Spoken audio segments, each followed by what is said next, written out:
Welcome back to Hunting Down the Truth. I'm Hunter Lovell. Today we're joined by Louisiana political legend and the Raging Cajun himself, James Carville.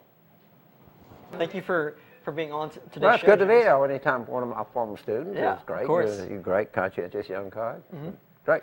Well, before we discuss the 2020 race, I wanted to talk about the hiring of LSU's new athletic director today, Scott Woodward. There are rumors that y'all two are pretty close. Well, Can you talk about y'all's relationship a little bit? yeah, I've been knowing Scott. His dad was my dentist. He's very highly respected people in Baton Rouge. And I've been knowing Scott ever since he was in diapers.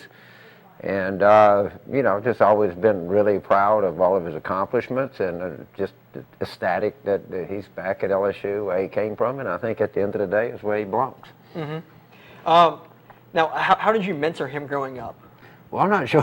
I was probably a pretty bad influence. I was telling the story in the Advocate about driving 120 miles an hour with him in the back seat of the car. And, I probably introduced him to, gambling and drinking and other vices that I've enjoyed over. But, Scott's made us all, really, really proud. He's done really well. It's great. It's great for the university. Just, ecstatic about the whole thing. Yeah. Well, you mentioned in an earlier report that Scott has mud instead of blood in his veins. How much do you think that being a Louisiana native will aid him in his new role as an athletic director? I think it's important and it's good because, frankly, we are people of the mud. And if you don't understand that, it takes a little while to acclimate. But I think we have so much in-state talent that whenever we recognize it and promote it, I think it's good all the way around. I know young people, it's kind of a passion of mine, always would wish they could stay in the state, but feel like sometimes they have to go out of state for opportunity, or they're not sufficiently acknowledged here. And I know I did the same career path, and to some extent it's hard to be a prophet in young land, and I understand that. But we got to seek out our prophets and nurture them, for sure. And you both stressed the importance of LSU being the flagship university in the state, and what positive impact do you think that Scott will have on this university? Well, I think first of all is he understands LSU's unique position because, like he said, we don't have an Auburn or Mississippi State or Clemson or Iowa State or Michigan State, anything like that.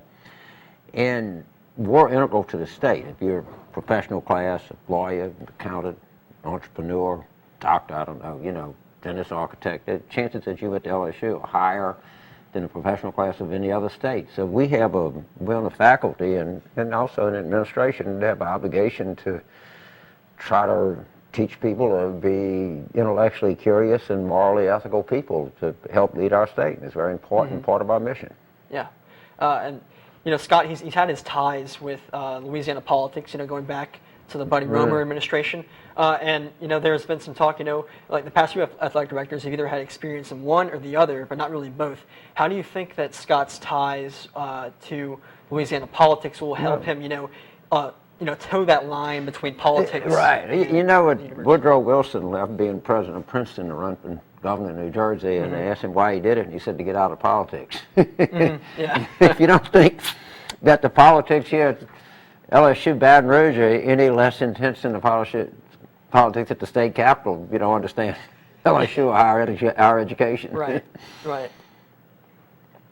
But now switching gears a little bit, talking about the 2020 race, there's been a lot of chatter recently that Vice President Joe Biden will jump in the race. He's scheduled to make his announcement on Thursday. What do you make of that, and how, now that Biden, will officially declare? Well, I'm 70. I'll be 75 this year. I have profound reservations about having an 80-year-old president. I like Joe Biden. I think he's had a remarkable career, and he's generally mostly a very well-liked guy. And we'll see. Certainly have a great deal of respect for him. I am concerned about the age issue. And he'll have a particular onus as he goes forward with that issue, but I wish him well. Yeah. Speaking of older candidates, Bernie Sanders, the latest polls show that he's starting to creep up on the lead that I guess Joe Biden has. What do you make of Sanders? Well, I don't, I was just reading, it's funny you mentioned that because I was just reading the 538 piece before I came up. It said really Sanders' numbers are not all that impressive. They're kind of steady.